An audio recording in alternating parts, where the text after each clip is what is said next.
said she hadn't heard the news, hadn't had the time to choose. Wait a minute. She believed. Gonna see the riverman. Gonna tell him all I can about the lifetime. If he tells me all he knows about the way this river flows and all-night shows in summertime.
Betty said she prayed today for the sky to blow away,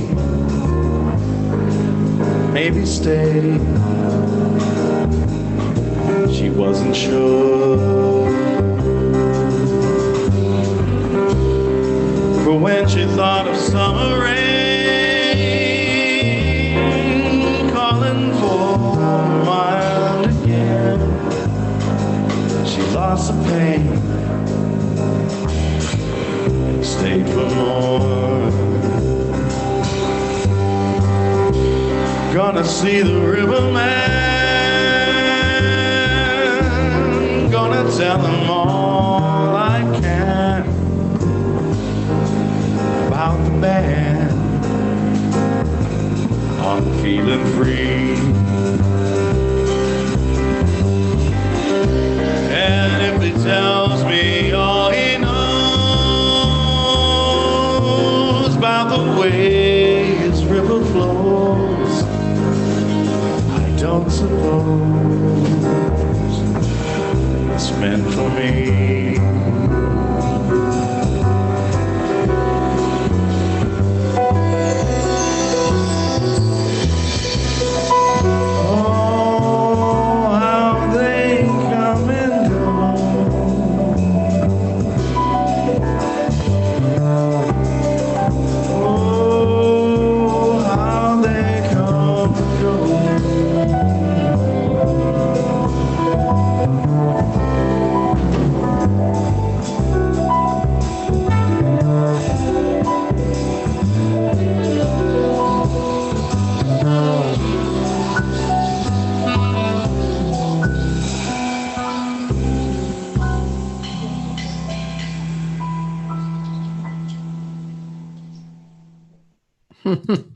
I always like I like to wait for Chuck Manning's last note.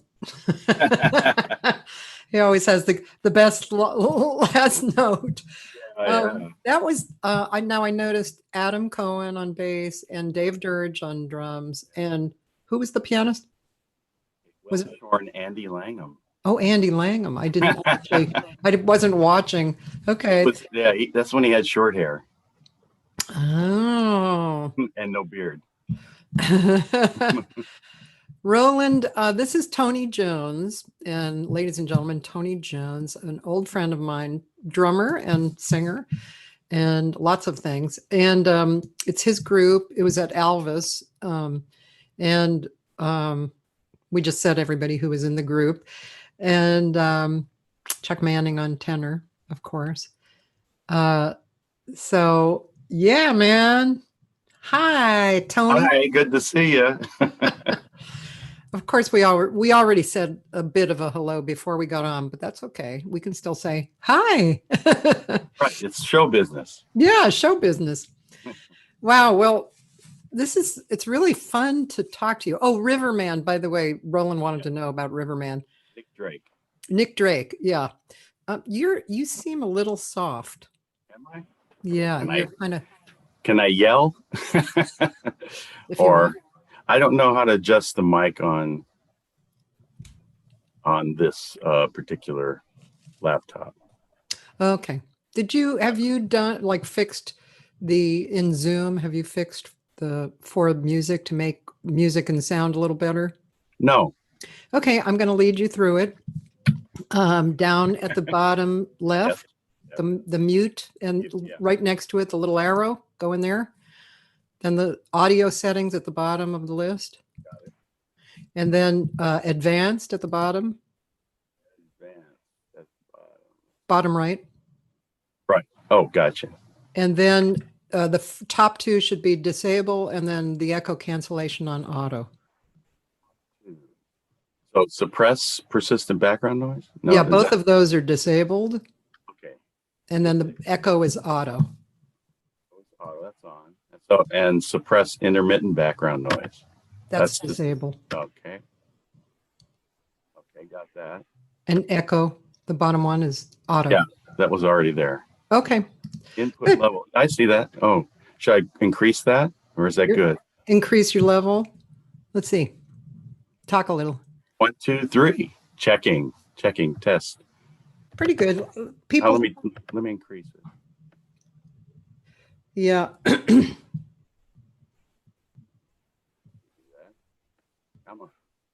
That's very soft. It says automatically adjust, so I'm going to take that off.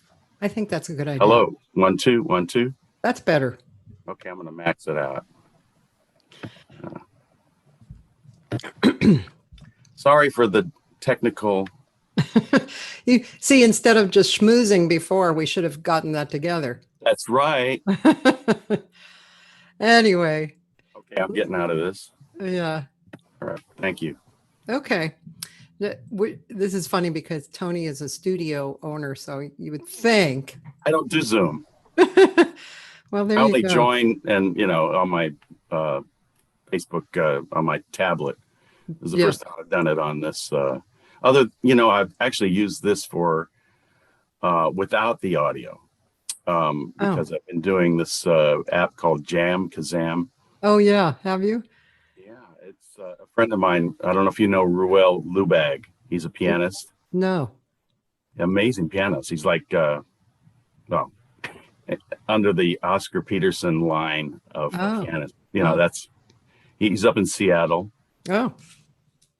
I met him doing a job in Kuala Lumpur it was a big band gig we did with a friend of mine who I grew up with named John Mills, who was a son of Don Mills of the Mills Brothers.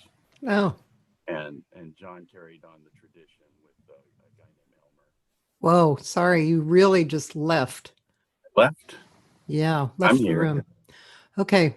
Well, people listening, Lisa, Roland, if you hear some serious fade outs, let me know. Otherwise, maybe it's just our connection. But go ahead. I can Sorry. hear you, but can you hear me? Right. That's the question. Because you just faded totally away out of like you were speaking and I didn't hear you Okay. at all. So anyway, you were talking about Yeah, Ruel, actually, he was the pianist on that gig. yeah. And it was a fun gig. We flew out there and basically christened a hotel that was rebuilt in Kuala Lumpur. Oh. And we're the guests there, and it was a nice band. A lot of good players on it. Yeah. So, but yeah, check him out, Ruel. I will. He's the one that Ruel. got me. Yeah, he got me into Jam Kazam, and Oh. just I've been doing it locally with people because the latency is better. Latency is the time delay, Yeah. and it's better with, especially if people have good internet. You can't do it through Wi-Fi. You have to have a Ethernet cable, Yeah. and it's about 30 milliseconds thereabouts. It's kind of difficult to play fast music or Yeah. syncopated eighth note music. Bossa Nova is good, right? Well, sometimes, yeah, just moderate tempos, are Yeah. good. Yeah. I want to come and join in. Can I come and join in sometime? Get my learning curve going? All you have to have is a good mic, Yeah. And an Ethernet. an audio interface, and Ethernet cable. Now I have this mic, which is good. It's a blue. And I do have an audio interface, but I unfortunately, and I found out after I bought it, that my computer is slightly old for this audio interface. So I can't use this audio interface unless I update my computer. My computer guy said, I can update your computer, but you might lose some of your apps. And I'm like, oh my God. And then What I did, you lost your apps, or did you update your computer? Or well, the computer I have here is like a 19. No, it's a Mac Tower, and it's circa 2008. oh, So it's pretty much done for surfing on the internet or doing anything that's up to date. And I can't really update the operating system that much. So you still hear me? very little. You went, okay, now I can hear you again. Go ahead. That's weird. I don't know what that is. Yeah, it's really odd. I'm not sure. Nobody seems to have trouble hearing you though, but it might be the settings on my laptop. But anyway, I bought this laptop. It's like a Dell, $400. It had to have an Ethernet hookup, and that's what I use. And everything's up to date, and I can, yeah. I have a good way of surfing the internet. I see. Tony, this is a problem actually. I wonder if you can, because people are making comments. You're really going absolutely down and then coming back up. How about if I play something from YouTube on you, and you maybe you might even sign off and come back on, or right? Yeah, good. Yeah. So you do that, and I'm gonna play some music from you. All right. Okay. So we're going to try and work this out. Meanwhile, I'm going to play something. Riverman, by the way, the song that he was singing on that was, it's a really popular, beautiful song, isn't it? Really beautiful. And interesting. So when you're a drummer and you're hiring other drummers, you know the drummer has to be good because, so Dave Dirge he's good. I don't know what this is, but it looks. That's the lighthouse. Lighthouse. Kind of noisy.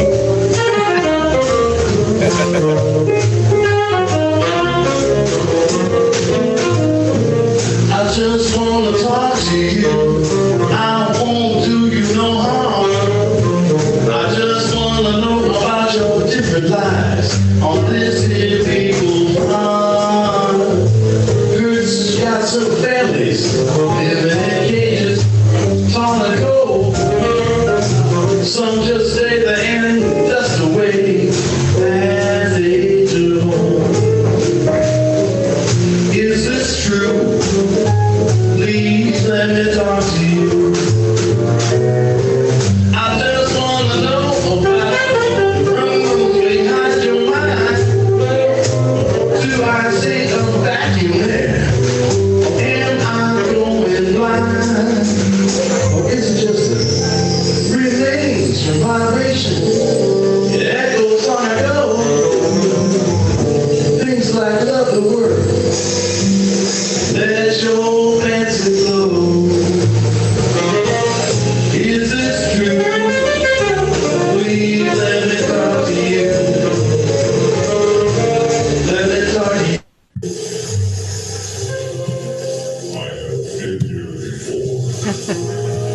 Takes a while.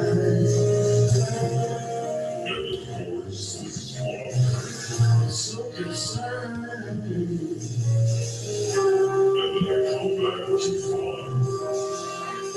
The stars just play.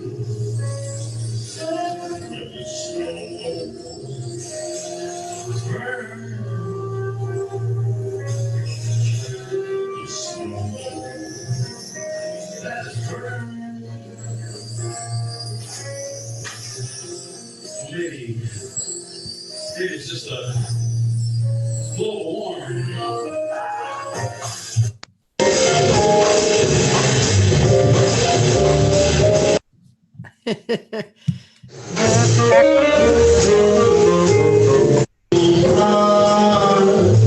Heard you got some families living in cages, trying to go. Some just stay there and dust away as they do. Is this true? Please let me talk to you. I just wanna know about the rooms behind your mind. Do I see a vacuum there? Am I going blind? Or is it just a remains from vibration? It echoes on I go. Things like love the word. Let your fancy flow. Is this true? Please let me talk to you. Let me talk to you. Thing. Can you hear me? Hold on. Here Oh, we go. Hold on 1 second. am I there? Oh gosh, all these technical issues. Hi. Did you select the correct mic and everything? Well, I have to find out. All right. Somebody said that you have to select the correct mic in Zoom as well. You know, sometimes I can't hear that. Sometimes, you know, the technical aspect of this really pops up all of a sudden. But we're jazz musicians, so we can deal with improv, right? That's right. I hear you now. Okay, yeah, I just disconnected my audio interface. I thought maybe I could connect through that, but I'm back to where I was. Okay. And in Zoom, did you connect to that mic? No, well, this is the web. No, this is the web mic. Still the same. What do you call it? Yeah. So when you go down to the little arrow next to the mute, next to the microphone, up at the top. Same microphone says Real Tech Audio. That's what the laptop does. Okay, so it's not like a built-in microphone? It's built into the webcam. But I mean, it doesn't give you that choice. It's the same as another. So how's that? That sounds good so far. Yeah. Okay. That was a different choice. That's the only other choice. Okay, well, let's see if that works. It sounds fine right now. Talk a little bit, Tony. Hello, Cathy. Glad to be back here and in the Ethernet. Okay, we'll see if that works for a while. Yeah, Amy Engelhardt. Hey, I know that song. Sang on it with me on my CD. Oh, cool. That was a version I wrote that was for a group called Swing. We used to play at the Blah Blah Cafe. Oh, God. We're a Lambert Hendricks Ross group. One girl, two guys. And we did some of that material. We also did, that song as well, Up from the Skies. That's Jimi Hendrix. Oh, really? Yep. Oh my God. Who was the guy? The guy. The other guy. The other guy. I don't remember their names. This was your group, though? No, this was a group that I was playing with. Oh, I see. Okay. Okay, so Tony Jones, let me just say that Tony Jones and I have been here. Well, Tony's been here. Tony grew up here, and we'll get into that because he has a kind of a fascinating history. But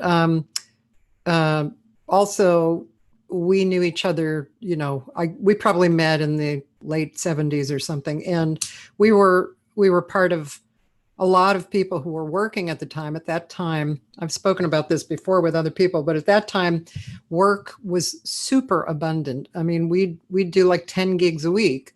We were doing casuals and jazz gigs and all kinds of stuff.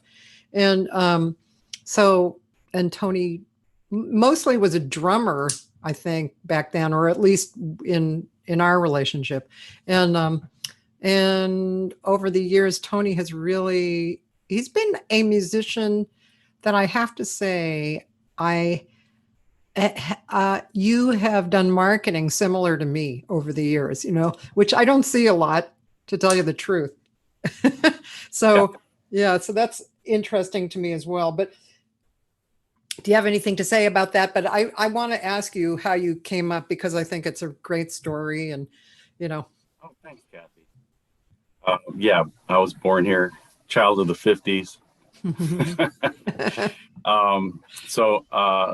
My grandfather, who basically I was raised by my grandfather, not my dad. My dad was a musician. He was a drummer. But, he was always doing gigs, and he got divorced early on. That's another story. So basically, I was living with my mom and my grandparents. My grandfather's name was Leon Rene.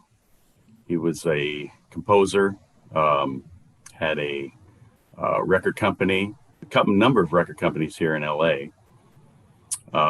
Started out doing writing, wanted to be like Irving Berlin. That was his goal. And he wrote a number of songs, and eventually the one that made a big hit was When the Swallows Come Back to Capistrano. I remember that. Yeah. A lot of people covered it. It put him on the map. It put Capistrano on the map. And actually, they christened that song as their theme song. Wow. Yeah. So the Ink Spots did it, you name it. There's a lot of different versions out there. And he was writing with his brother, Otis, and Otis became a pharmacist after that. My grandfather was a bricklayer. He was from Louisiana. They were all from Louisiana. So half of my family's Creole, and my dad's side is Welsh Canadian. Oh, so wow. that's my blend. Huh. I was raised in his household, and he had a lot of famous people come by. He was more involved in the music industry than my dad was. My dad tried to, get in and do a lot of things, and he had a lot of obstacles. But anyway, my grandfather, who was black, had his own obstacles here in Los Angeles and, everywhere he went in business. But he managed to fight through it. He had an illness early on when he was trying to be a musician and a bricklayer at the same time, and worked, constantly. Got tuberculosis and had to recuperate from that. And that kind of put his mind towards music and writing and making a living that way. So he and his brother, with the success of that song, they only, they got partial published. They didn't get the publishing on that because, it was, they didn't have that power to do that. So, but nonetheless, their song really got out there and performed a lot, and he retained his writer's royalties. And then he got into writing more, wanted to do a song about the South and where he came from, Louisiana. And he wrote a song called When It's Sleepy Time Down South. Oh. And he thought that'd be a great song for Louis Armstrong. And he actually and Louis were the same age. They grew up in New Orleans, same time. He played in bands. Actually, Leon played in a band. This trumpet player named Buddy Pettit had a New Orleans band. And actually, I saw a picture of it. It's at the Smithsonian Institute, and they're out in the field. It's like they're out in the field. It's a band photo, and he's holding a megaphone or something. Because the piano. You can't hold a piano. He was a piano player, but so he toured with him and came out west. And I think the whole family, everybody came out west because that's where opportunity was. And anyway, to make a long story short, he invited Louis Armstrong when he did a gig in LA. He lived in the Central Avenue area with his mother-in-law, and he played the song for him, and Louis came over and they had gumbo, and when he played the song, Louis said, that's my song. He goes, I'm gonna make that my theme song. Oh. And he goes, everybody got a theme song. Bing Crosby and Rudy Valley.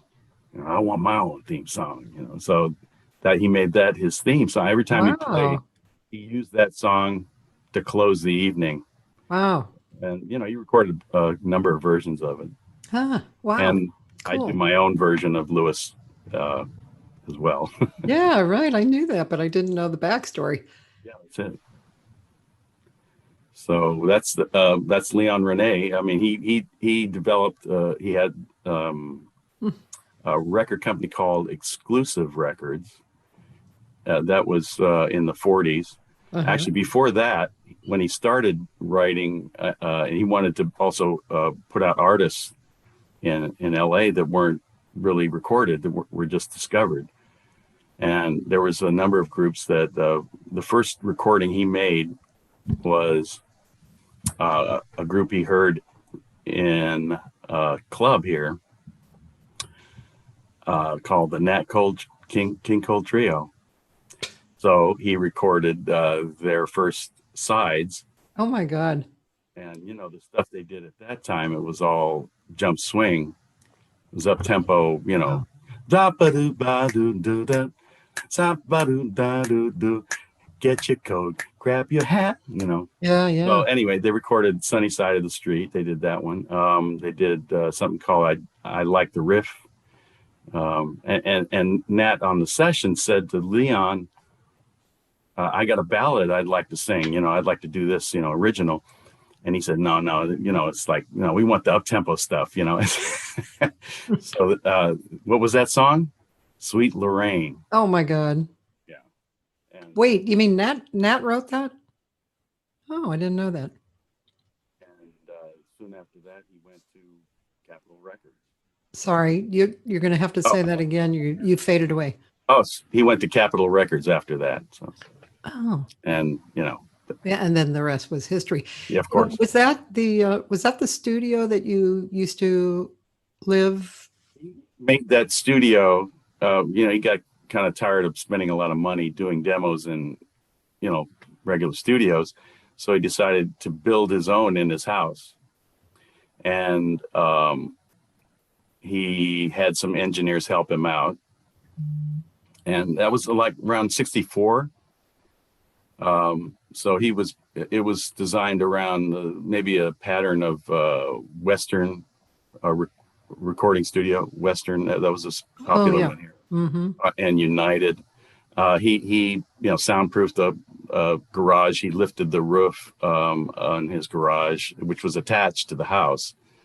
And you know, basically it had two track machines, and you know, just your basic you know, Ampex and Fairchild and a lot of these different. And he had bought some good mics, which I have it to this day.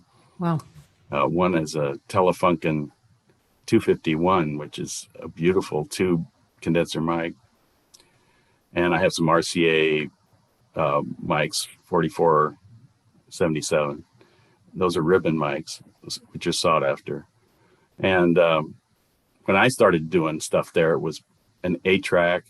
Then I moved to 16-track. But I remember Chuck used to bring in groups there because I could kind of replicate the Blue Note sound, you know, Rudy Van Gelder's sound. So I had good mics to do that. And it was pretty much live. You know, all the groups came in, recorded live, and I tried to capture that. I was there once, I think, but it made a real impression on me. You know, I still basically, I'm sure I don't remember, you know, total details, but I remember the the booth, the booth, what do you call it? The control booth. That was kind of a good size, and the room itself was really like a big, beautiful kind of vibrant sound, right? Yeah, it had its, you know, it had its qualities that were not good. Yeah. I had to mute a lot of things that reverberated, and you know, Right. I put blankets on the walls later on, and also we made a separate a vocal booth and a drum booth behind in the rooms adjacent to it, so that really helped out.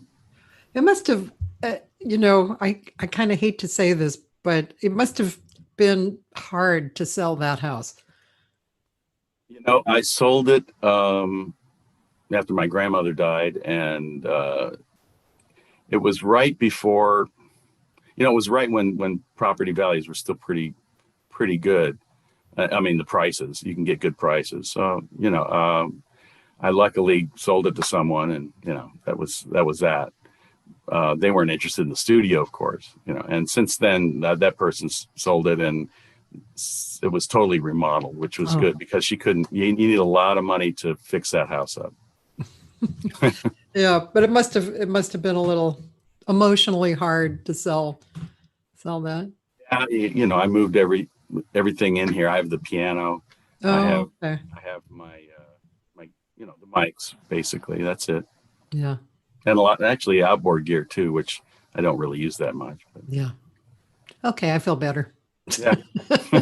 But I, you know, I remember, you know, I have like the tape recorders. I still have some of them, so I can archive stuff. And yeah, that's nice to have.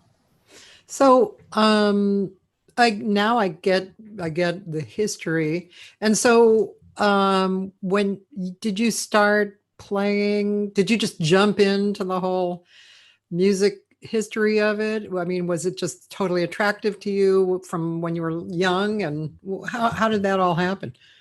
Yeah, I started playing. Actually, first instrument was piano, Huh. and I was taught by nuns at my Catholic school. Of course you were. And I remember my first recital. It was, like some four-hand piece. I had another nun sitting next to me, and all of a sudden we get out there, and of course there's people, and it's stage fright, and I was just stunned. I didn't know what to think, so I didn't even play. So that was my first performance. After that, I kind of got over it. I know that feeling. I had it when I was like in my 40s. Oh, I was playing piano for these Japanese students in a school in Studio City. And I had been playing for them. And then we were supposed to do a concert. So I didn't even think about it. Went out to the concert, a bunch of people in the auditorium, and I was playing piano, and all of a sudden I realized I was playing piano in front of people. yeah, And I right. was like, this whole terror happened and my playing fell apart, and I had to really like command myself to like get it together, like forget the audience and the whole thing. But I remember that feeling. The other time that happened, and it's actually, I picked up piano again. I played drums throughout high school, and I picked up piano in college. So that was my minor. Oh, I studied with a fellow named Jack Ringgold, who studied with Arthur Schnabel, who was a famous Beethoven practitioner. huh. And anyway, that my performances there, I did some Bach, and I remember playing this Bach. I forget what it was a French suite, a Bourrée. Oh no, it's a Gigue, and I get to the middle, and with Bach, if you make an error somewhere, it's so mechanical that you just have to stop and go back. And that's what I did. I just stopped. Okay, take it over, take two, and take it from the spot where I went. And eventually I got through it. But, there was like this one, you practice everything and you never think of like maybe one thing that'll throw you off. So that was, I improvised. So, okay. So now what year was this? I mean, in your life? I was in college 71 through 76. Okay. So then you must have started drums. I was playing drums in college too, just with bands and jazz bands, whatever people were there. I was at this school called Immaculate Heart College. Oh. You might have heard of Immaculate Heart High School, which is in Hollywood. That's where Meghan Markle went to school, among other people. But the college was right behind it, up in the hill, and now it's American Film Institute, AFI. Oh. They had to sell it because they were bankrupt, and there's a long story about the nuns there who were kind of renegade nuns. Really? Yeah. Corita, the artist, Corita Kent, who is famous for her paintings, her lithographs, serigraphy. She had a stamp. It was a love stamp with a heart. You'd know it immediately if you saw it. Yeah. She's famous from that school. Anyway, that's where the location was, and it was a girls' school for a long time. Since the 20s, maybe. Is this right near the park? Yeah, right next to Ferndale. Yeah, building, right. On Franklin. Yeah. Huh. Okay. Franklin and Western. Yeah. So they had a music conservatory there, and actually it went co-ed in '67. Uh-huh. So there were a lot of girls still going there. And as Surf City says, 2 girls for every boy. That was the ratio. But yeah, it was a great school, and they had a great music department where I studied 4 years of just music, and I was a composition major. I studied with Doran Stalvey. That was my Really? composer. Yeah, Oh, I loved Doran Stalvey. Lawrence, who ran Monday evening concerts and the music at LACMA. Yeah, he was probably the first guy who ran the jazz there, and he was a really lovely guy. He had great taste, and that was when the music at LACMA was in the courtyard, which was a much Much better place. superior. Yeah, the Yeah, other place I place. hate. It's I noisy. hate it too. It's terrible, and the People musicians are talk, like, that roof makes I everything reverberate. know. It's such a weird setup. But anyway, Dorrance was he was a cool guy. Oh, very cool. Oh, When I first went there, I'd see him driving a Lincoln Continental, like a circa 60s Lincoln Continental. Very cool. And he had shirts monogrammed IS. And I'm looking at, and he's smoking these these thin cigar type cigarettes. I forget what they're called. Shermans, maybe. yeah. And, it's just like, who's this guy? And apparently I find out, oh, that's Igor Stravinsky's shirt. Oh. He inherited his shirts. And also that That's was funny. Igor's car. That was Stravinsky's car. Oh my And God. it turns out his wife was his secretary. So Oh, that's hysterical. I didn't know that. That's cool. It just Stravinsky makes him even more cool. Stravinsky actually wrote a number of pieces for Monday Evening Concert series, like a small chamber works throughout the years. Oh, wow. I think that might have been before Dorrance was the director. Yeah. Maybe Wow. Ernest Fleischman or somebody. Hmm. Anyway, Wow. Okay. So, see, all of this stuff I did not know about you. there's a lot. Cool. What else would you like to know? Well, yeah, one thing I'm curious, were you singing at that time? When did you start really kind of Well, singing a lot?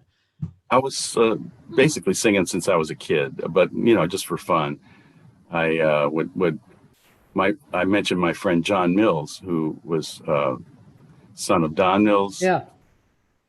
He lived right down the street. So we were both involved in music. We loved music. He had a drum set in his place, and we'd sing together. I remember we recorded some. I was always into technical stuff. My dad would send me. He worked at Lafayette Radio, which was in New York, I think, which was a radio supply, electronic supply store. Hello. Hello. And he would send stuff to me, like I got one of these little tiny 3-inch reel-to-reel recorders. And, I just was crazy about it. So I recorded everything when I was a kid. Anyway, I recorded Skipper and myself singing some Beatle tunes and things that were, California Girls. I remember doing that one. It was just me and him singing a cappella. Huh. And I was playing a practice pad, just like that was it. And it was, because that song goes through some key changes. Yeah. And as a kid, maybe 10 years old, you don't really get that concept maybe right away. Right. So I'm listening back to it now, and it's like, man, it's like, the funny thing is I'm in a group now. It's been 30 years now with the Ho-Dads, and that's some of the music we specialize in. And I know it by heart now, but then I didn't know how to go through those keys. They were all like all over the place. Anyway, so that's part of the singing. Nonetheless, I sang in choirs in college. That was, I think, my audition for for my college, which I probably, I could have done anything, and they said, "Yeah, you're good." I sang "Everybody's Talking at Me," and so I accompanied myself, and maybe they thought, "Oh, here's somebody that will be part of the vocal program," but I never really I didn't want to study vocal techniques with the nuns. Maybe I had some aversion to that. I don't know. But I studied seriously after that, figured when I started singing in casuals, doing a lot more vocalizing. I Yeah. studied with Robert Edwards. Oh, And, really? Me too. yeah. And Sonny Wilkinson turned me on to Robert. Yep. So. Sonny. Yep. Sonny and Kevin Latow and I were studying with Robert Edwards, but it was a little weird because we were all, let's see, let me think about this. We were all having similar trouble in our voice. And he had us all not use our lower voice. And so we were talking like this. We weren't allowed, all of us. And finally, we actually lost the overall use of our voice because you have to have both in your, for balance. And Kevin found this woman, Helen McComas, who we had a bunch of years, the three of us, with her. And she was the kind of teacher who would let you come in and watch lessons. And also she had a lot of technique, written technique from Italian masters that she handed down to us. And actually her information got into MI as well. So anyway, but Robert Edwards, but since then, I think even Kevin went back to Robert Edwards for a little bit. And of course he taught a lot of high voices like Darlene Coldenhoven. And he was an interesting teacher. I actually did bump into him too in Monterey about 2 years ago. Yeah, I think he was a student of Seth Riggs. Oh, yeah. Mm-hmm. Yeah. So you studied with him? Yeah, and got a lot out of it. He helped me bridge my upper voice and lower voice. And, and I remember having a breakthrough at one point where it's like the blend was there. Yeah. And, but it's like you got to keep working at it. If you don't, then you lose that again. Yeah. So I was working a lot during that time, doing casuals. It's weird. I went through a point of, I really wanted to be a jazz musician, a working jazz. And I played with a lot of people and tried to get through and session work as well. I've done some session things and back and forth, but it's like trying to hit a wall, you're trying to break through. At one point I was playing with my group Hyperion, and you remember $2 bills, of course. Definitely. That was where actually I had my first jazz gig. Oh, really? Because it was down the street from the college, and I used to go there and hear the bands and stuff. And so I, luckily, because of my grandfather, I was raised in a studio, and I had free reign of the studio. So I recorded everything I did there, or we rehearsed with bands there. I had a band in college we called the New Bop Ensemble, and we wrote original pieces and played other covers and stuff. It was a kind of a fusion band. Yeah.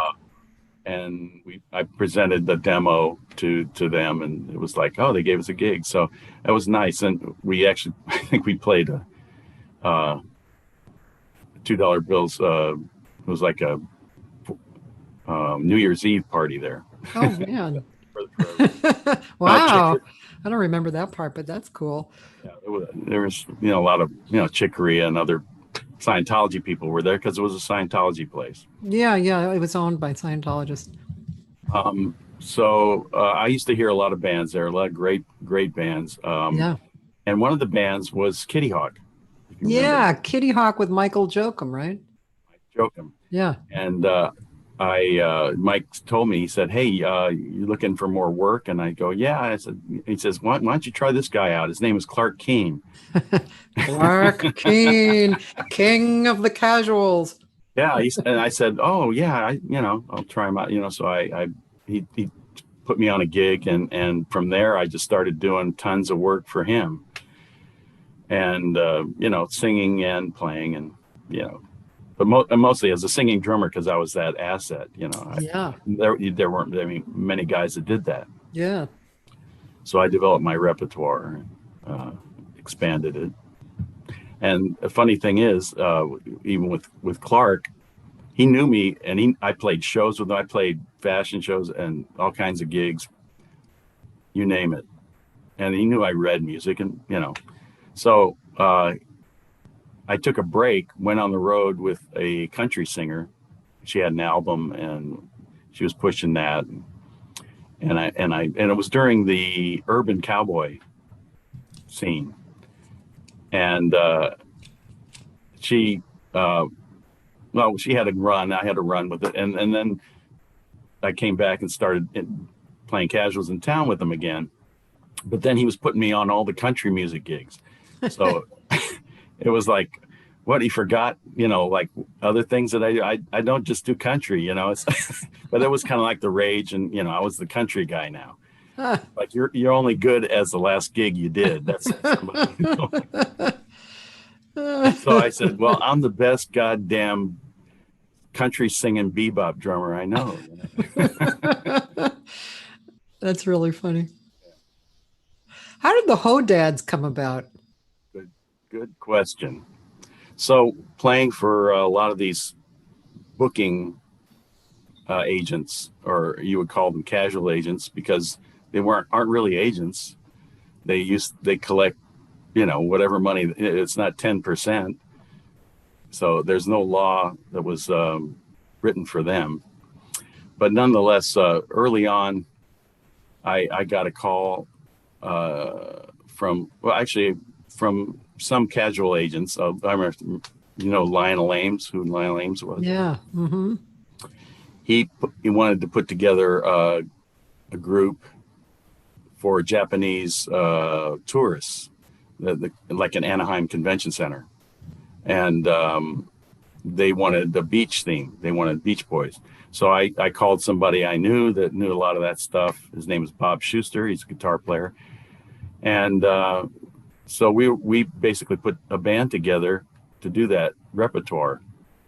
And, we had different members in it, but eventually it came together. There was another group that was, or casual group that was doing the same thing. This bass player, John Hatton. And he had a guy named Jim Reeves who was with him in a band called Big Daddy. All right, Big Daddy. I don't know if you remember Big. I do kind of. I mean, I don't know. I don't know if I ever saw them, but I knew that they're great. They're still kind of loosely together now. But they were a band that was put together by Rhino Records. Oh yeah. And it was a kind of Sha-na-na on acid, if you want to give a. I'm trying to imagine that. That's cool. They're a 50s group. Basically, they took songs from the 50s and mashed it together with songs that were current at the time, and that was the 80s. So they did 80s songs like Super Freak as the Everly Brothers. That was their modus operandi. And the writing was really good. They really had a way to meld those two idioms. Anyway, so John was part of that. And anyway, we knew each other, and we put together the first time we played was for Lionel Ames on a gig in Anaheim. Yeah. And we figured, well, we can do this ourselves. We don't need these guys. Let's go out there and create some demos. We had some really crappy, homemade demos at that time, but eventually went to a studio and did some better stuff, and recorded in my studio, got the audio together, and then sunk it, live. And, the rest was history. History. We had work. There was a lot of work in, the 90s. And yeah, 2000s. You guys were working so much. The Ho Dads. So, and you said you're still together and it's been 30 years. Is that what you said? Exactly. Well, more of this. We started in 1990. Yeah. Yeah. Yeah. So we've done everything. I mean, we figured we can cover a lot of bases. We know a lot of material. So we became basically a party band that plays all different themes. You can play 60s music, we started out playing a lot of beach parties, corporate beach parties. So that was the main thing. We learned the Beach Boys repertoire. And then we also do 50s, and we did 60s, 70s, 80s, it kept moving along if people wanted. And one time we were the pit band for CBS affiliates, and we played all the theme songs from the different shows for the affiliates. They had these parties every year that are actually, it's a big show. And then they feature like major artists performing later on in the show, but they introduce all the, characters from each one of these shows. So we have to play a theme song for, and it's like keeps repeating, and it's like one after the other after the other. So that was fun. We weren't, that was just a pit band. That's fun. That was definitely a fun gig to do. Yeah, we transcribed the theme songs. Oh, by the way, you have a few hellos. All right. Sorry. Let me see. Well, Jamie Finley. Hey, Jamie. Let's see. And hold on. There is Bill Marcus came on. These are people I know and hold on there. Benjamin May. Oh, cool. He still remembers your last gig together at Bixby Towers. Ah, boy, those people! I'm telling you, that's a hard gig now. Funny thing is, I'm doing a senior home today, playing outside in Fullerton. It's called Morningside, but it's upscale. Like Bixby Knolls is really upscale. I mean, it's not, I probably couldn't afford to live there. So, yeah. Yeah, and Will Brahm says hey too. Will. Hiya, Will. Love his music. Man. I love his music too. He's so good. We were talking about Bless you. Thank you. Our old friend, a pianist, some of you remember, because he was in this area, Rick Helzer, and who was in a band with Tony. And I've recently gotten in touch with Rick again after many years, and he actually was recorded on my second or my first record. Might have been my first record. Yeah, it was my first record, actually, Point of View. And he did, well, at that time, it was so early, right? And I was using all kinds of people who are either dead now or famous, And Rick did some arrangements that it's like classic, you go and listen to them now. They are gorgeous. They're beautiful. Which is really, that really tells you about the musician, right? It's like you listen, and no matter what year it is, it sounds present and magical. And so he sent me about five recordings of his, because we've been so out of touch. And I just listened to one of him and John Stoll, the guitarist, and wow, it's just like absolutely gorgeous. Rick used to be in a quartet that I had with Scott Colley on bass, Chuck Manning on sax, and it was kind of patterned after Keith Jarrett's quartet. So that was our leading star. We played actually a number of tunes of his, but we mixed it up. There was a lot of originals, a lot of Rick Helzer's tunes. And I remember Chuck saying to improvise on one of Rick's songs, since he's so complex harmonically, that he had to write down all the notes he couldn't play. And, it's like, just the things to stay away from, because it's like, it was so hard to maneuver through. Yeah. But yeah, that's Rick. He's just an amazing musician and has a great concept of harmony. Yeah. Did you record with that group? We recorded, yes. I have a couple of things up on my SoundCloud. It's called Tony Jones Quartet. And we never, put anything out, but, we recorded live too. I was talking to you about a great club that was here called Hop Sings in Venice, Marina del Rey. Yeah. And that was Rudy Onderweiser. Mm-hmm. And he was just amazing proponent of young talent. He loved musicians. And it was like, I thought, the first time I played there and that place was a cavern. Yeah.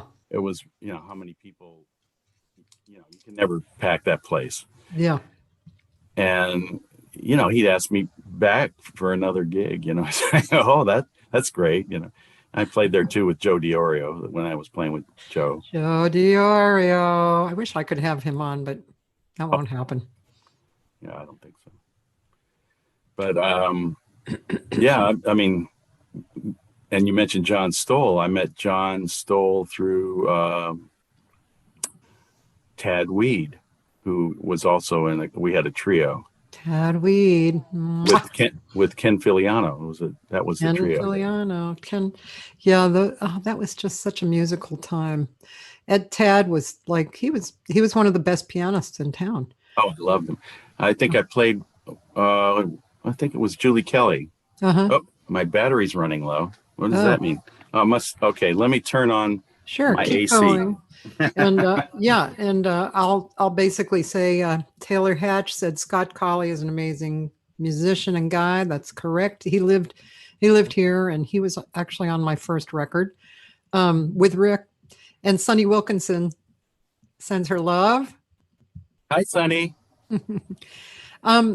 I was operating on battery the whole time. I didn't even know. Oh my! Maybe that was the sound problem. Who knows? I'm gonna interrupt our conversation. I want to go to the SoundCloud, which you probably sent me a link, right, for the SoundCloud email. Yeah. And I'm gonna because I'd love to hear that. I'd love to hear a song from that if that's cool. Yeah, see what's there. I don't know. Okay. I know Hyperion's there, Joe Diorio. Joe Diorio. He and I recorded a duo record. Yeah, he was an amazing musician. That trio that I played, I played with a couple bass players with him, but I got him to play with Eric Von Essen, who was in my Hyperion group. And that was a great trio. Uh-huh. I recorded just about everything we did live. All right, you're going there. Okay. So you don't want my film score unless you want to hear that. You have a film score demo too. Wow. That's another aspect of what I've done. Oh, nice. I didn't know that either. So there's Joe Diorio Trio. There's the John Stoll Quartet with John. Yeah. And there's me playing piano. Wow. Look at you. And I remember that part of you too. Oh yeah, voiceovers. We have to talk about that. Here's Hyperion, right? Yeah. That's what we were just talking about, right? We were talking about Eric and Hyperion, I guess. Yeah. Was that the one with Rick? Not with Rick Helzer. Oh. The quartet was. I don't even know if it might be there, but. Oh, so the one with Rick is probably not there, maybe? Oh, there's some more stuff. With Dusan Bogdanovich. I did a record with him. And Charlie Hayden.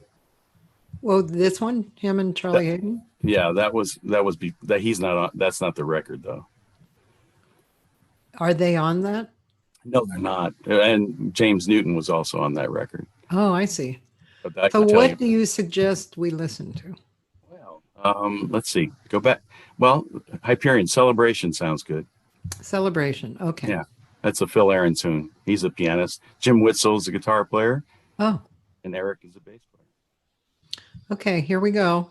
Phil Aaron tune.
Very nice. Yeah, still holds up. I recorded Yeah. that at Starship, the same studio uh, you hung out in. I don't Your know. your studio.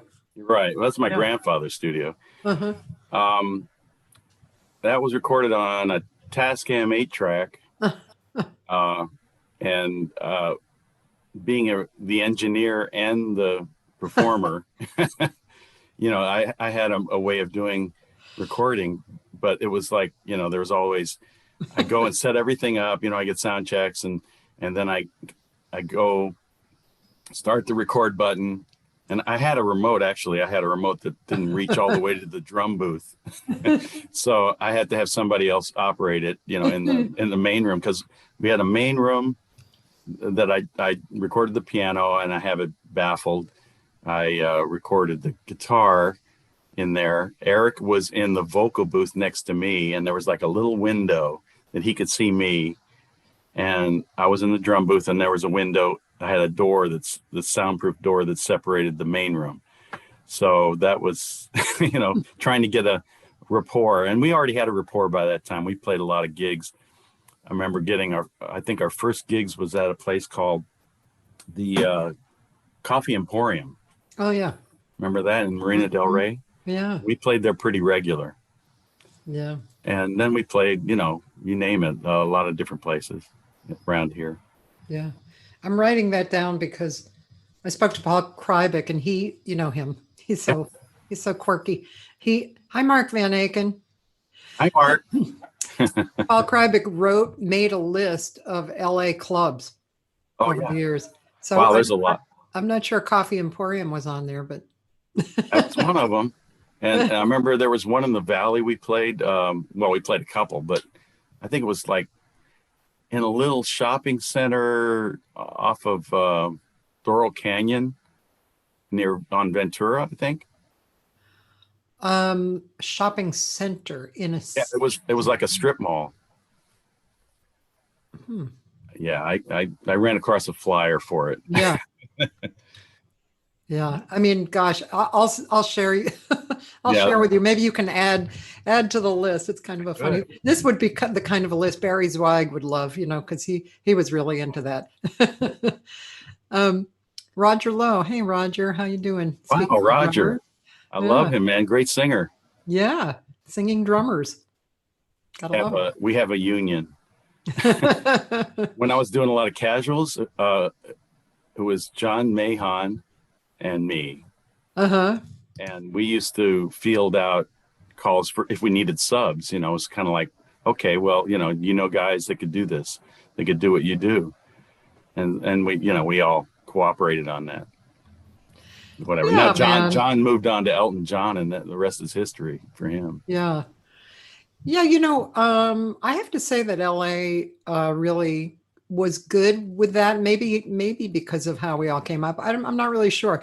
I know that, over the years, people have said that I've contributed to and this was actually a while back when we were all really working a lot, but, to a feeling of sharing, with other singers instead of you were definitely you are a focal point for that. Yeah, I just never. Healthy competition is great. You get a gig, and I go, "Hey, I could get that gig." That's kind of healthy competition. But wishing the person didn't get the gig, and all that kind of stuff is like it's sounds kind of more like worthless. Actors. Yeah, exactly.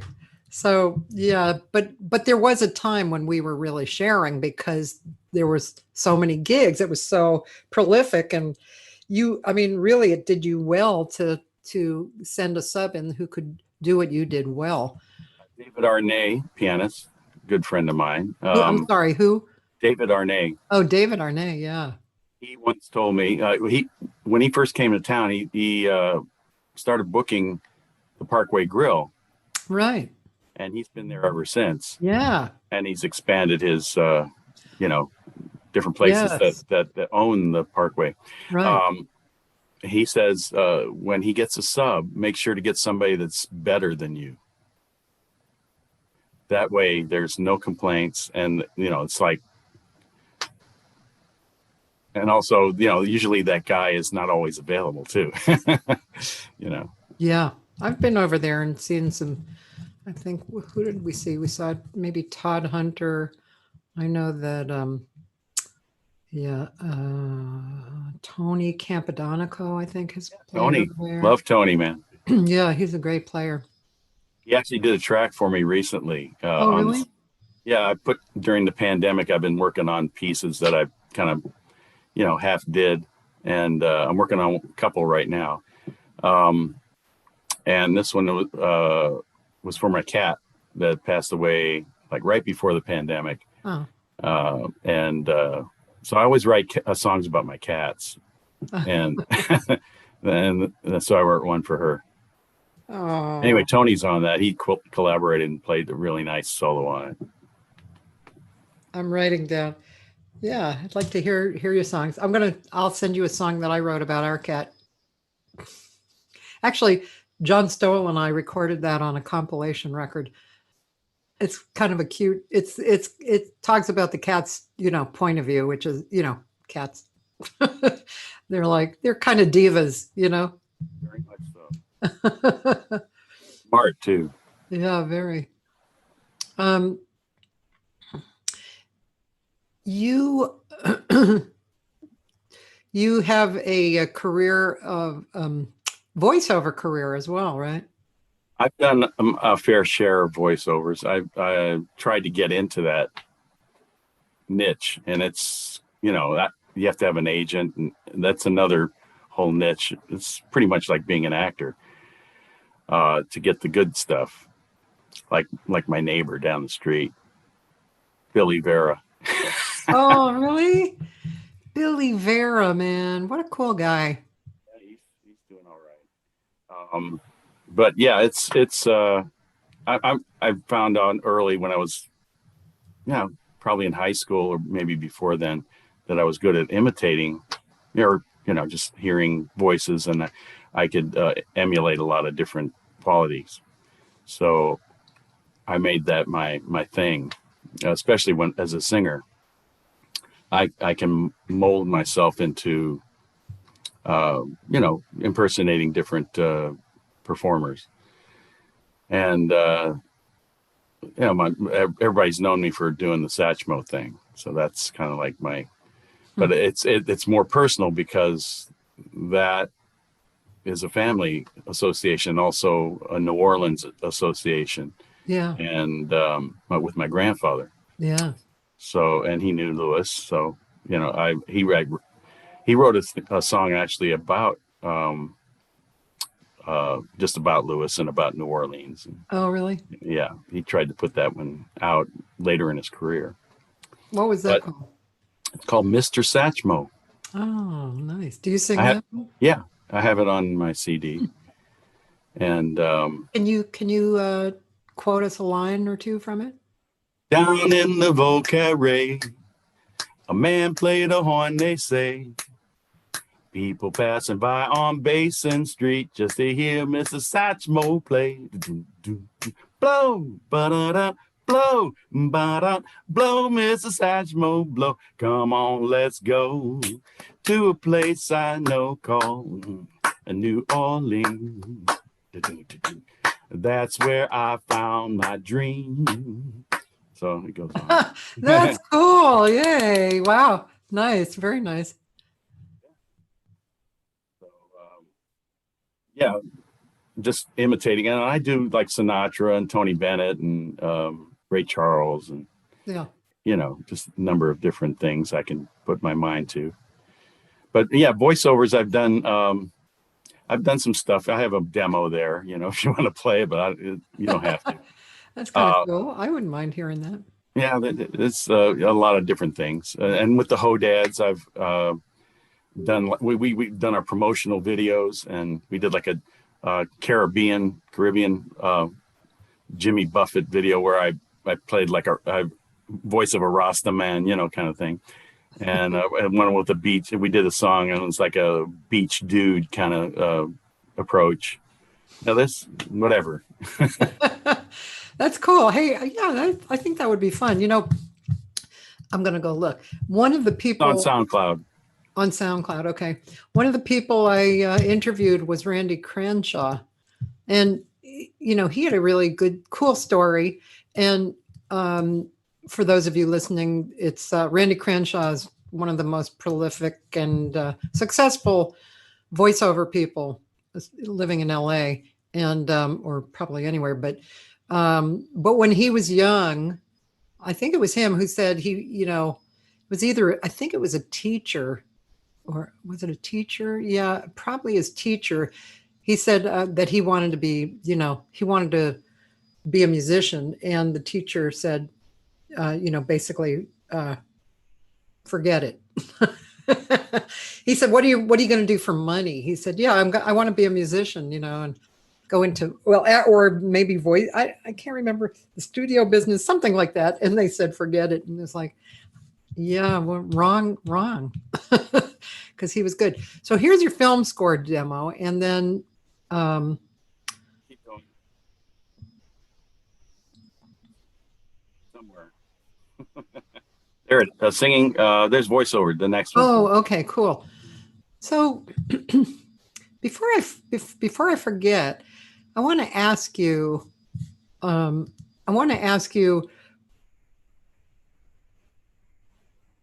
Let's see, how do I put it?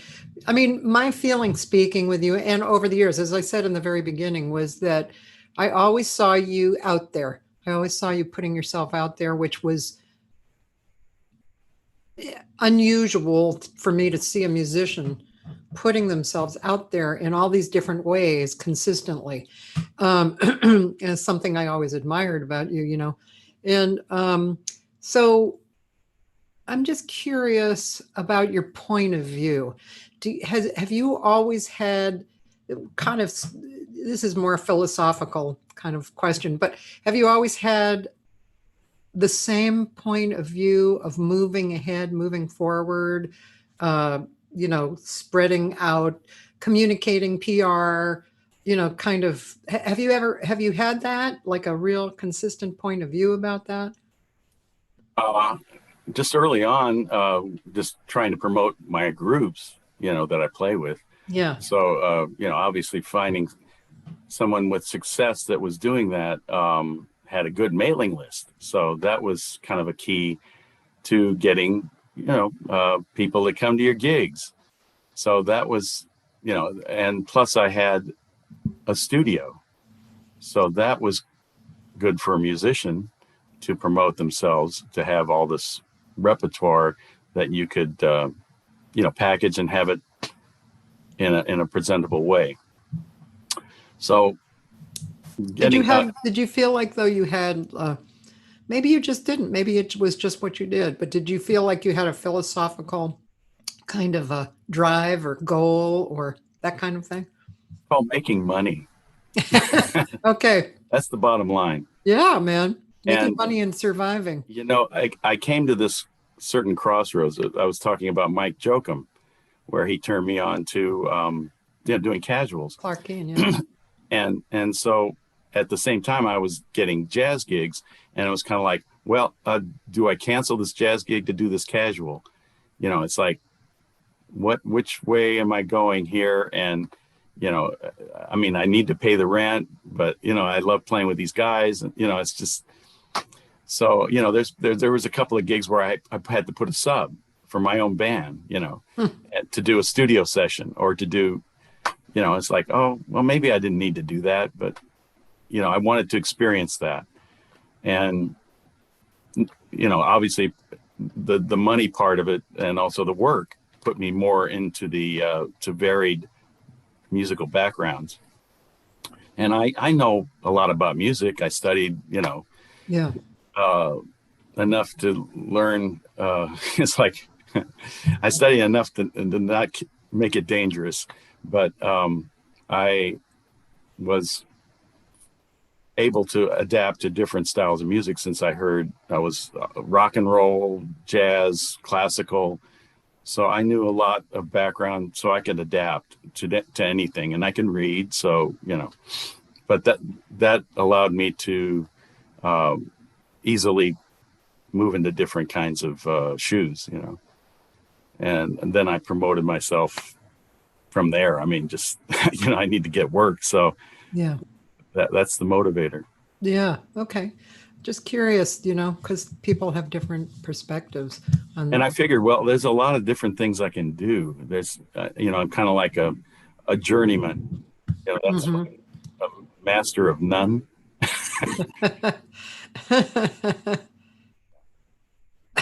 Well, I don't know if you're master of none, man. Oh, I don't know about that. compared to what? Okay, here's Tony Jones' voiceover demo. Tony Jones. For many investors, traditional stock investments have not been enough in recent Outta years. here, that's you. Simply buying and holding an investment Wow. in a traditional portfolio through up markets and down may not be enough in the decades ahead. Traditional portfolios typically comprise a blend of equities, bonds, and cash. Some of the most sophisticated investors, college endowments, have long known about another approach to investing, one that includes alternative investments to offer greater diversification during times of market stress. Called alternative investments, these vehicles are well represented in the portfolios of many of America's largest endowments, including Harvard, Yale, and Princeton. Welcome aboard to the Hodad's Tropical Excursion, with stops at pleasurable ports of call. We'll visit the Parrot Heads in Margaritaville, the sunny shores of Kokomo, Filari on the beaches of Jamaica, and we'll even have a stopover at the fabled Hotel California. It's always fun in the sun with California's most versatile party band, the Hodads. Taco Villa wishes you a Merry Crispness. That's right, we wish you a Merry Crispness. Taco Villa wishes you a Merry Crispness and a delicious taco dinner. You'll enjoy 2 fresh, crispy tacos, savory beans, fluffy rice, 32-ounce drink. Taco Villa wishes you a Merry Christmas and a Happy New Year. Jesse's Furniture in Inglewood is going out of business. After 40 years, we're closing our doors forever and everything must be sold. Over 15,000 square feet of merchandise drastically reduced up to 70% off. Mattress, sofa sets, day beds, bunk beds, and children's furniture. Many items at or below cost. We're open every day till everything's gone. So bring your truck and trailer and save up to 70% off. We'll even deliver. Don't miss out. It's the final days of Jesse's Furniture going on a business sale. Super sale! Yay! Lascati's Family Restaurant and Deli has been serving great Italian food for over 35 years. Our new menu continues the Lascari's tradition, offering only the freshest ingredients at a reasonable price. Start your day with a healthy breakfast and experience the warm Lascari's hospitality. Our pasta bar is prepared and catered to your specific needs at your home or business. How about some delicious homemade fat-free gelato? Lascati's Italian Restaurant and Deli with 2 locations to serve you, from our family to yours. Buon appetito! He was a surfing legend from Baja to Malibu Pier, just living for the rush and laughing in the face of fear. He ignored toxic warnings they posted in the bay. No one dared to stop him from surfing on that day. When he ripped an awesome wave, tattooed the many pearls, he was disfigured for life. If you saw his face, you'd hurl. Now he lives beneath the sewer, away from human sight. Legend says when the moon is full, you can see him shred at night. The Hodads, California's most fun and versatile party band, now offer you more. Sometimes bigger is better. Hodads Plus is the solution. Start with the 5 original Hodads, add stunning female vocalists, LA's best horn section, and you've created an even more spectacular event. From jump swing to disco to today's hits, Hodads Plus has the versatility to please every audience. When only the very best will do, the Hodads Fun Harmonic is the top of the line. Imagine 5 Hodads flanked by 6 horns, 4 violins, and a female vocalist. Talk about filling a room with sound. The Hodads Fun Harmonic is the ultimate. Wow, very Tony Jones. impressive. Extremely impressive. So that's one aspect of what I do. Holy moly. Ouch. The first one was really, wow. Yeah. Well, gravitas. Yeah. Working from down here, raw. Nice. So, yeah, there's been a lot of different projects that you've been involved in. I can go through a million of them. Yeah. What was the other one we were? Let's see. We almost saw that it was in a link that you sent. The Jazzadelics. Jazzadelics. That was a project that early on I was hanging out when GIT first came into being. Yeah. I was playing with a lot of the guitarists that went there and taught there. I was kind of like it's weird. I go through the people that I played with, and they're all guitarists. It's like maybe it's a West Coast thing, but I played with Joe DiOrio, John Stoll, Bruce Buckingham. Bruce Buckingham. We were talking about Jim Nichols, who is an amazing Chet Atkins style player. I mean, he used to play with Kenny Rankin. Yeah, he's incredible on guitar and bass. And bass. He would play bass on gigs with this guitarist who was going studying at GIT. His name was Jeff Putterman, and we'd do gigs. And he recorded actually at my studio. Jeff did with Jim, and Jim played bass on it. But he would play the same way he would play, like with a pick and like a couple fingers. That's how he played bass as well. And also Dusan Bogdanovic, who Tom Schnabel hooked me up with, was an amazing Yugoslavian classical guitarist. And we put together a demo at my studio. And there you go again, having that, place to really work out your material. And we presented it to, is it Herb Cohen of Palo Alto Records at that time. Yeah. I don't know if that was the name. Herb Wong. That's it. Herb Wong. Yeah. It's up north, Palo Alto Records. Yeah. And we were on that label, did a record with Charlie Hayden and James Newton. So that was the Jazzadelics? No. I got off. Sorry, yeah. Doug Perkins is a guitar player that I met at GIT, and we played a bunch of his tunes, and he's heavy into fusion and playing as many notes as possible. And his songs were always like a black page, just different time signatures, all kinds of stuff. And now, are you talking about the Jazzadelics now? Well, this was before it. Oh, okay. We played a song. It was Tom Hill was playing bass, I think. Sam Sorensen, the keyboard player, and we did some concerts there at GIT. And this one piece was called. He took a version, Jimi Hendrix song called "Manic Depression." Yeah. And took that and kind of worked it into an odd meter version. Just to change it up, and also it was a lot faster than Jimmy did it. And when we recorded it at my studio, I said, "Hey, it was instrumental. Why don't I sing on it?" So I sang, Jimmy's part on it. And later on, time goes by, I lose track of Doug, and he's doing all kinds of different things in town. And I started to do my vocal CD. And that is one of the songs I figured, well, I'd like to do a version of that. So I had the LA Jazz Quartet, which I was very close with Larry Kuntz and Chuck Manning and Derek Oles.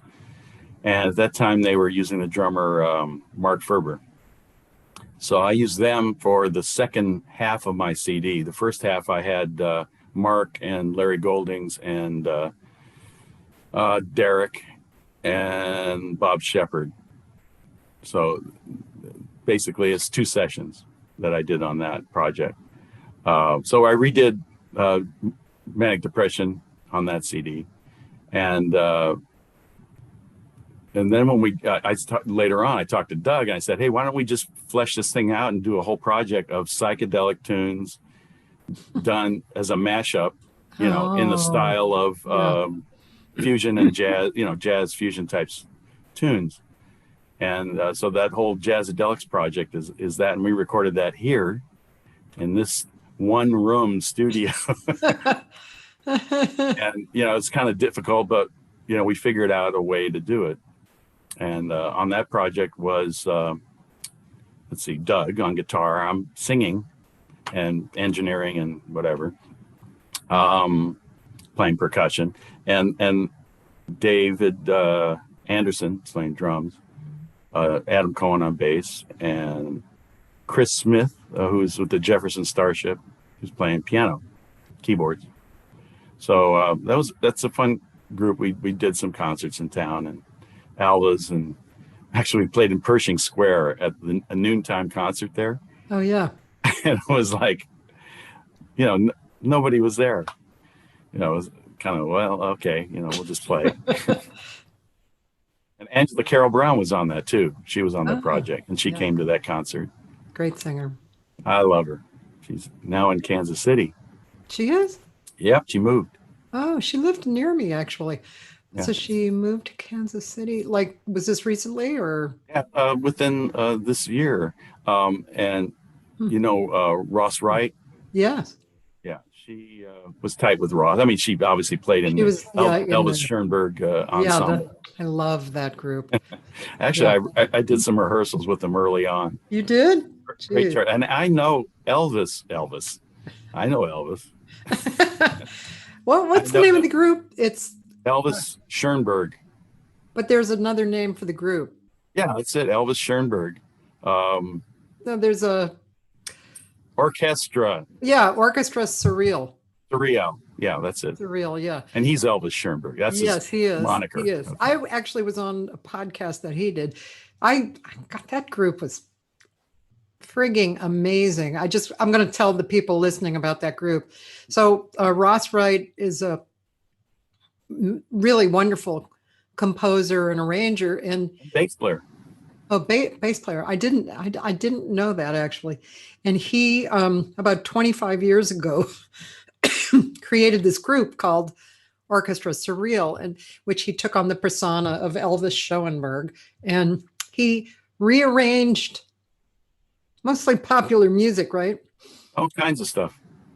And he hired all the best players in LA for this small orchestra, and everybody dressed up like the craziest thing in your closet. Halloween.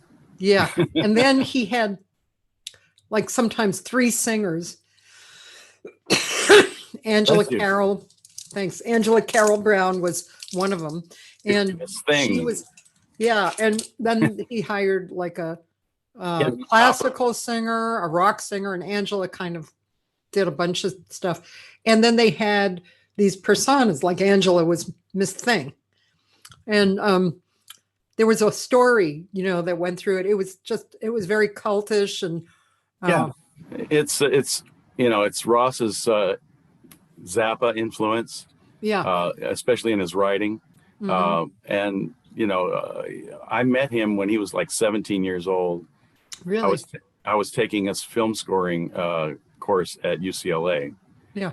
And he was just, he was like into writing, each piece you write for a different cue. And they should all be kind of different. And, you mold it. But every cue he'd write for the whole ensemble. It's just like be the biggest thing, and that was his go-to even then. Huh. So he developed he's an amazing, he's very quick at writing stuff too. Yeah, he's pretty amazing. So you played a bit with them. That's really entertaining. I didn't play I just rehearsed. Yeah. But you were saying, talking about Angela moving, and she's living in a house there. Actually. Ross had bought some property in Kansas City. Also, that's where my friend Doug Perkins from the Jazzadelics moved. And there's a great music scene there. I mean, I remember playing there. Kansas City, Kansas, or Missouri? Yeah. Well, Kansas City, Missouri. Okay. Kansas City, Kansas is kind of like on the other side. It's not where the city of Kansas City is, really. It's just on the border. Yeah. So, but yeah, it's just a great town to hang out. And then, well, who knows what's going on now, but There was a singer too that's kind of integral. He has a jazz music NPR program. David Bassie. He's a singer. Yeah, I know him. I remember. That's who we connected through him, and he got us a gig for the Millennium. Oh. The fated Millennium. We played at the Uptown Theater. They renovated it, and that's where the Hodads played for New Year's Eve. And I got to find out a lot about Kansas City through him. We did after the gig, we went down to the Foundation, which is the old black Union Hall. Oh. In the part of Kansas City where, it's not the same as it used to be. They tore a lot of that down. Yeah. But it was a thriving black community there, and that's where Charlie Parker, you name it, a lot of different stars from the jazz era came through there.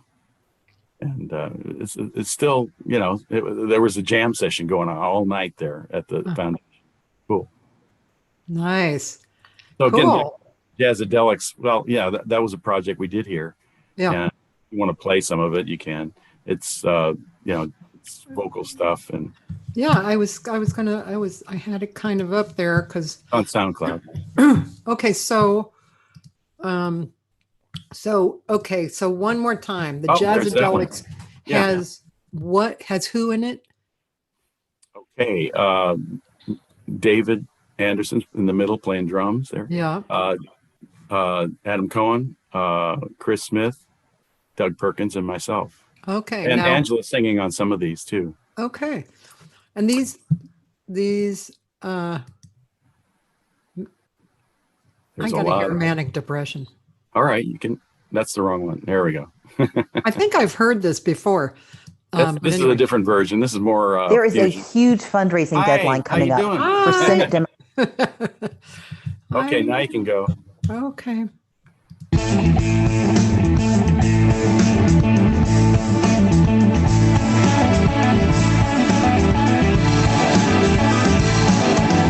Manic depression is touching my soul.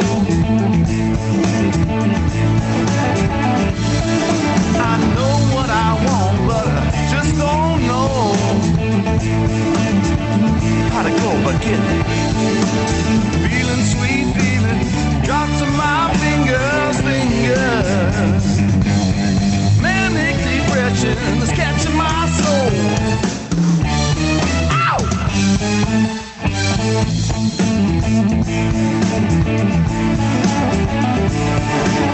Woman so weary, sweet calls in vain. You make love, you break love, it's all the same. Hey, when it's over, baby. Music, sweet music, I wish I could caress. Manic depression is a frustrated mess. Ow! Yeah!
turn myself off and go on down, all the way down. Really ain't no use in my hanging around in your kind of scene. Music, sweet music, I wish I could caress, caress. Manic depression, it's a frustrated mess, baby. Ow!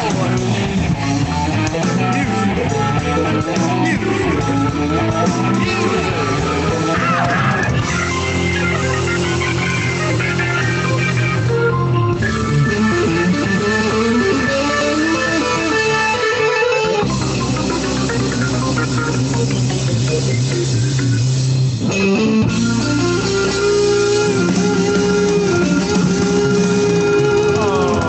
refreshing.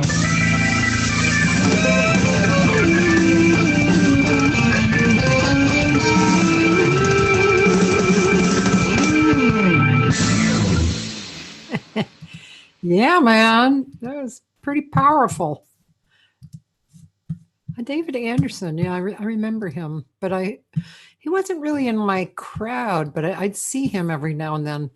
Yeah, he's gigging out there. You know, he has he's playing in a Steely Dan band called Pretzel Logic, I think, or is that the name of it? I know that name. Yeah, well, it's the name of an album too. Oh, okay. Yeah, he's a great player, and all of those guys are great. I mean, that sounded really good. Yeah, you know, it's manic. It's manic. It's not necessarily depressed, but it's manic. There's and we also do a couple of, actually 3 or 4 Jimi Hendrix songs. One of them is Fire, which I love Fire. And I emulate a guitar solo on it using, devices to where it sounds like a distorted, guitar, but it's my voice, and actually Ken Rosser, when he first heard it, he said, is Doug using an EBow on that? That's just like, because it had a lot of sustain, Oh, wow. That's and I said, no, that's my voice. He goes, no, really? That's cool. I'm going to have to listen to that. So what are you doing now? I mean, since we're all... time. Huh? Yeah. Nothing. Waiting for gigs to come. Except you're doing a gig today. But so what do you think about all this, Tony? Well, I think it's a good time to work on your craft, and also clean up things, which I'm reluctant to do, but I hold on to stuff. I have a bunch of stuff left over from my grandfather's recordings, and I have to go through all of them, archive them, and do that. So that's a project I've been putting off. But I haven't had any sessions here, so other than my own, and I do projects on my computer. But yeah, and writing, practicing. And the thing that's kept me sane is doing Jam Kazam, even though with its failings, is a fun way of, playing with people and meeting new people. Yeah. Which I've done. And I've tried to coerce other people, to get into it. Kind of the way I join you. Yeah. And there's a couple technical things you need to do. But other than that, there's videos on all that stuff. Yeah. And all you have to do is have a good mic, good Ethernet cable, good, broadband. Yeah. I'm just about, I don't know if you do this or not, but, the internet's starting to, upgrade into the, what do you call it? Not electric, but fiber optics, right? Oh, sure. Guys with fiber optics have really low latency when they do Jam Kazam. So that's a good thing. I'm about to do that, and I'm just trying. I'm kind of well. Frontier has shown up, right? But they're fixing things in the area, but then they're also selling themselves. I just had the long talk with this woman about upgrading to fiber optics, which I was going to do anyway with AT&T, but they didn't do my area because Todd Hunter told me that he had upgraded, and he said it made a huge difference. So I was thinking of doing that, but then I was on that neighborhood internet group, and they said that they were having a Frontier outage, I was like, oh, God, I don't want to get into outages. But I think that's why the woman was here originally, because they were fixing stuff. But just makes me, sometimes all of this stuff is like a level higher than you're operating at. And it's kind of hurts your head to kind of expand and focus and fix all the technical aspects that have to be fixed, Well, there are things that are user friendly. I mean, that's the same argument for, am I going to ditch cable? Am I going to go and use a Roku or other devices and then you have other problems where you have to pay for certain things. So is it really worth it? Or, I'm just lazy and letting, if it's working, don't break it. Don't fix it. So, the thing with Jamkazam as well is it's a real easy user interface, and it's kind of designed to have a network to communicate through. You can send files through it. I mean, if you need a PDF or something, for a session, and you go, oh, I'll send that, and you can use the video portion of it. It's like Zoom, but if you don't use it, it works much better. So, I think one thing that worries me in the back of my mind, I haven't totally thought about it, but plugging in the in Ethernet, I mean, that's not so hard, but what do you unplug? What are you unplugging to plug into that?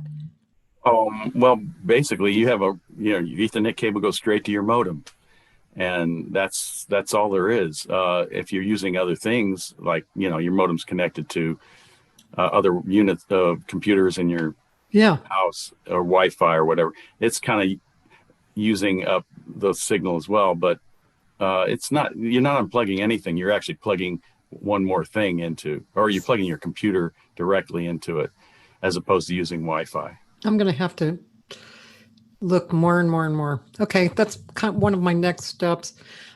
I agree with you, though, about cleaning up and learning. I think those two things are what's happening. And for me, I'm also doing a kitchen remodel, which I was thinking this is the time to do it, because my house is a nice little size, and I have varying things happening in my house usually. And so now is a good time, because the kitchen is kind of one of the main rooms that you have to walk through, all the time. You use it every day. Yeah. So it's, even though it's a pain for me to have it, because I have to walk through the kitchen to go to the bedroom and, various things, but still, I think for the most part, it's probably the best time to do it. So I'm happy about doing that, but and it's interesting because at various moments of this whole quarantine, it seems like a process, I've gone through different feelings, different focuses. I mean, even starting this series, I started it very quickly because I felt a loss of something that I needed to replace, and that's why I started it.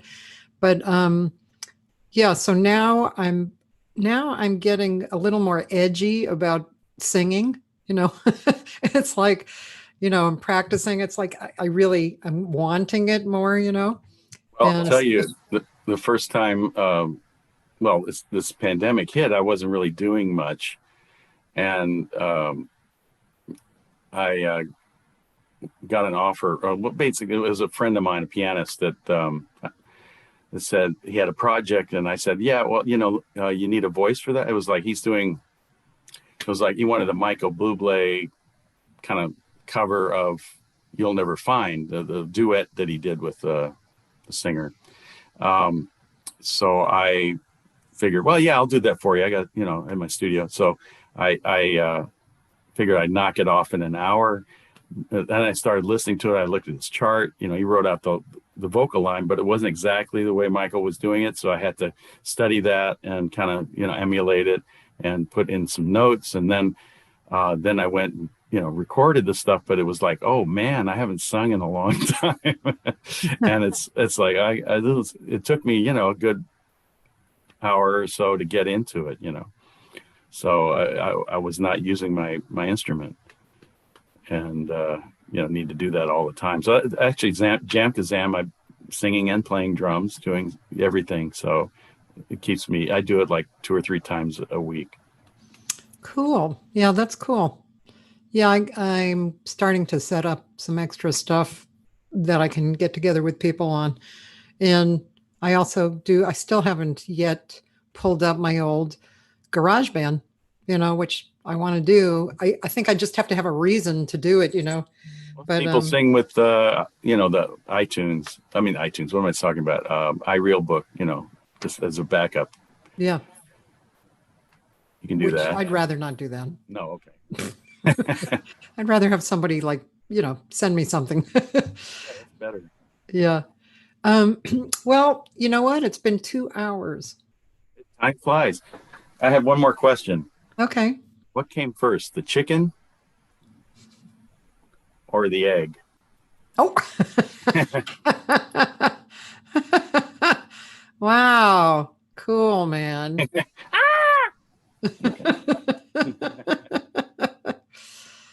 Well, Tony, thanks so much for giving us 2 hours of your time. It's been really cool catching up with you and also finding out stuff that I didn't know. Scratching the surface. Yeah, man. But thank you. This has been really fun and very, very nice hang.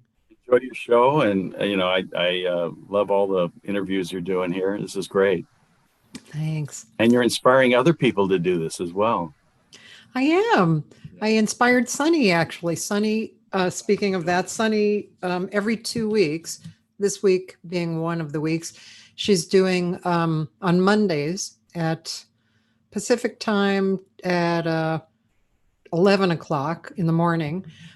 She's doing these interviews with various people. She started with the idea of doing people in Minnesota, or Michigan.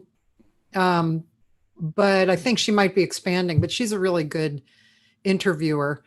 It's really fun to listen to her speak. And so she's going to be doing it every 2 weeks on a Monday. And I think it's called, what is it called? Lighten Up with Sunny, something like that. It's really, really cool. Yeah.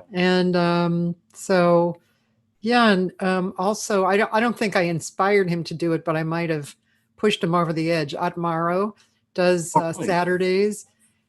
He has a really cool title too. I forget the title, but it's like, what there's something like musicians would say to each other, like, what are you doing there? Or something like that. It's a great title. And Atmaro, of course, is amazing. Yeah, amazing. But yeah, it's really fun. And actually tomorrow, do you remember Jeff Franzel? He's a piano player. He lived in LA, and he was, you know, one of the working piano players in the old days. He moved to New York, and then he's written a lot of pop hits, actually, and for particular pop stars and stuff. So that's where he's gone. But he's also still has his jazz playing, and he actually has a show on too on Thursdays. And so he's going to be on tomorrow, and then Sunday, I don't know if you know this name, David Amram. Yeah, he's like a new age. No, David Amram is that's somebody else. David Amram is about 90 years old. He is a composer, and he was like the composer in residence for the New York Philharmonic. He wrote the music for Splendor in the Grass and the original Manchurian Candidate. And he also he's a French horn player, and he played with the heavy bebop guys in the 50s, French horn. Ah, He's totally an alive person, real interested, working all the time, even at 90. He's really a cool guy. So he's going to be on Sunday. And coming up next week is Todd Hunter, Deborah Pearl, and Diane Shore is actually going to be on Wednesday. all right. Yeah. You're just cooking. It's really fun. Great. Don't get sick. No. But anything else I want to say? Yeah, if you guys, at the end of the little blurb that I put in here, I put the link to the California Jazz Foundation. And I don't know if everybody knows, but there's the California Jazz Society, and that is geared more towards the education of people towards jazz. California Jazz Foundation is totally dedicated to raising and giving money to jazz musicians in LA who need it, and who many of our friends have benefited from that. And so if you want to donate $10, $20, whatever, you can go to their link and donate towards it. It's really good. It's a great group of people, and they've been together for 20 years at least. So I got to put a shout out to Music Cares, who's helped me over the years. Yeah. And they're an amazing organization. Yeah, absolutely. Yeah. I think they're more national, right? Well, it's national, but it's for musicians that are have a recording career. Yeah. Yeah. Professional musicians. Yep. Oh, thanks, Dan. Otmaro's show is Show Me That. Show me that. Hey, show me that. Okay. Well, again, thanks, Tony. Thank you. Have a great day. You too. I love you. Thank you so much for hanging out. And goodbye, everybody. See you tomorrow. Bye.